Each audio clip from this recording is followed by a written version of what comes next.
Carl Jung, one of the most profound thinkers in psychology, left behind a chilling warning for empaths, those who feel deeply and intuitively absorb the emotions of others. According to Jung, many empaths are unknowingly surrounded by what he described as energy parasites.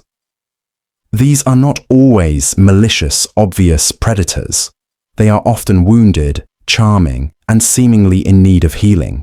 But beneath the surface, they have learned to survive by consuming the emotional and spiritual energy of others, particularly those whose inner light burns the brightest. In his private notes, Jung documented a psychological phenomenon so unsettling that he hesitated to publish it widely.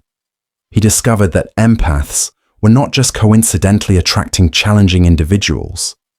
They were being actively hunted by those whose own light had been extinguished, people who could only feel alive by feeding on someone else's vitality. This article explores Jung's warning in depth, the mechanisms behind this invisible energy drain, and how empaths can protect themselves while still embracing their extraordinary gift. The invisible drain: how energy parasites operate. Jung found that the process by which empaths are drained is often invisible. It doesn't happen through blatant abuse or open hostility, but rather through emotional manipulation disguised as connection. Trauma bonds are mistaken for deep love. Empaths' natural compassion is subtly weaponized against them. From Jung's perspective, these dynamics were not random. Energy parasites possess an unconscious ability to sense the warmth and availability of empaths, like moths drawn to a flame. Narcissistic personalities in particular can identify empaths almost immediately. They see in them not just kindness, but an endless well of emotional labor. The feeding process unfolds in 4 stages. 1. Light recognition. The parasite detects an empath's glow, someone who gives more than they take and carries emotional responsibility for others. 2nd wound. Display. They present their trauma, pain, or struggles, mirroring the empath's depth while concealing their inner emptiness. 3. Empathy activation. The empath is hooked by compassion. Crises multiply, emotional labor escalates, and being needed feels like being loved. 4. Depletion. Normalization. The parasite convinces the empath that exhaustion equals intimacy, that being drained is proof of a deep connection. This sequence is rarely conscious. Parasites are not always evil schemers. They are often deeply wounded themselves, driven by what Jung called the shadow's hunger for wholeness. Yet their hunger is relentless, and the more energy they receive, the more they demand. Why empaths are targeted. The tragic irony is that an empath's greatest gift, emotional sensitivity, is often forged in trauma. Many empaths grew up in chaotic or unpredictable households, where survival depended on reading every micro-expression, anticipating mood shifts, and absorbing the emotions of caregivers. This hyper-awareness, once a defense mechanism, becomes a beacon in adulthood. It attracts people who have lost touch with their own emotional center. Modern research supports Jung's observations. Studies on mirror neurons show that empaths' brains literally absorb the emotions of others, as if they were their own. This makes them especially vulnerable to individuals who have unconsciously mastered the art of triggering this empathetic response. These people don't just stumble into the empath's field, they strategically activate it. The shadow projection reversal. One of the most insidious aspects Jung identified is what he called shadow projection reversal. Parasites project their own emptiness onto empaths and convince them that giving away their light is their purpose. Exhaustion becomes synonymous with devotion. Feeling drained becomes a badge of love. This dynamic is reinforced by subtle forms of gaslighting.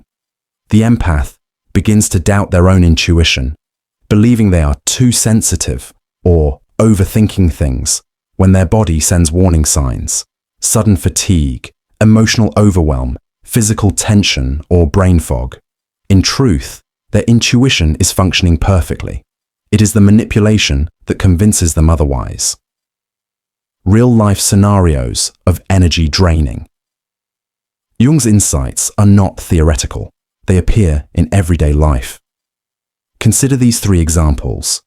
1. The romantic vampire. Sarah met David at a spiritual retreat. He appeared deep and wounded, sharing his trauma and struggles.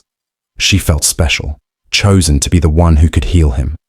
But soon, she found herself constantly exhausted. David would monopolize her time with crises, minimize her problems, and subtly guilt-trip her when she needed space.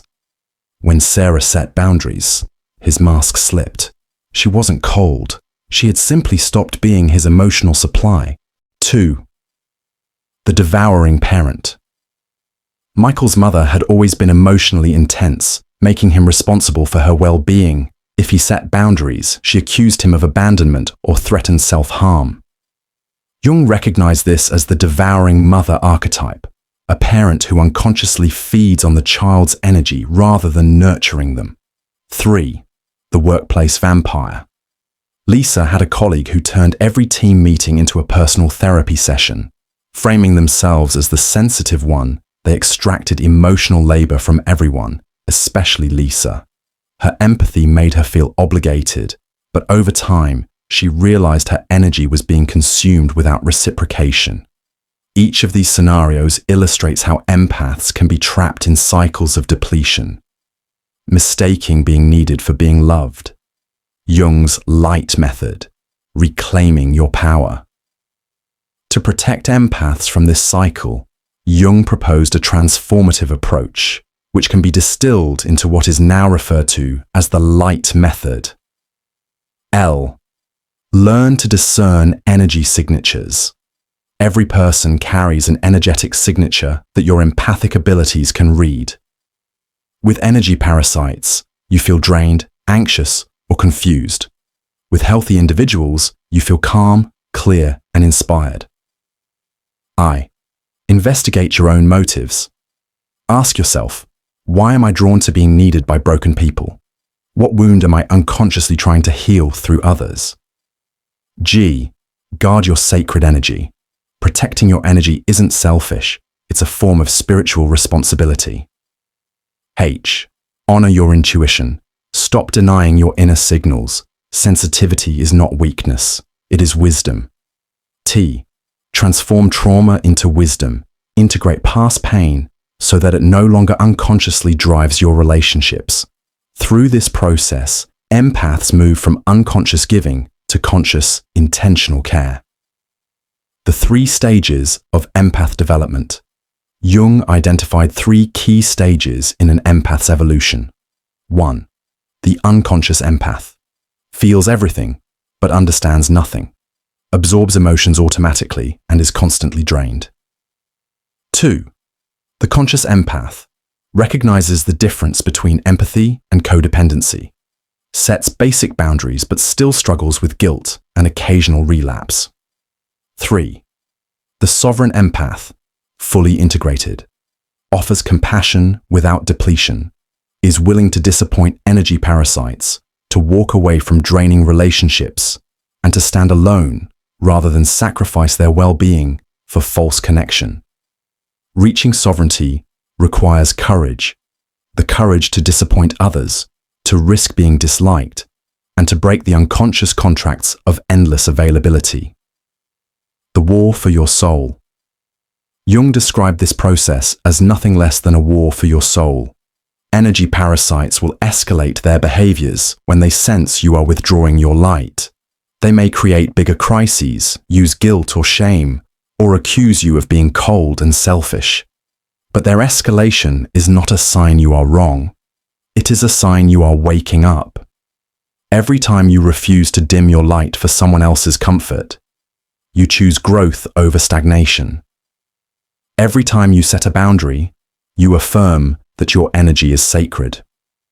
This doesn't mean becoming cold or uncaring. True compassion is discerning.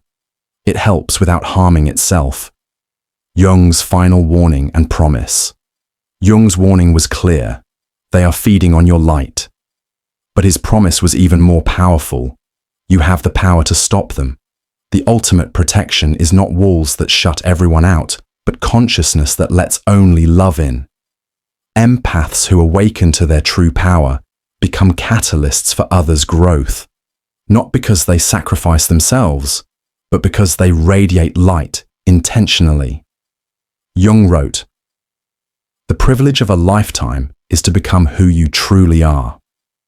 For empaths, that means embracing sensitivity as a strength, trusting intuition as guidance, and choosing consciously how to use their gifts.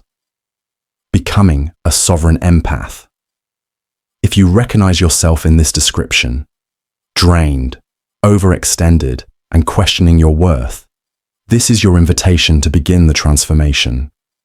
The path is not about becoming less empathetic, it's about becoming more intentional. Protect your energy without guilt. Say no without apology. Offer your light where it is received with respect, not consumed without care. The world does not need your depletion. It needs your radiance, clear, whole, and sovereign.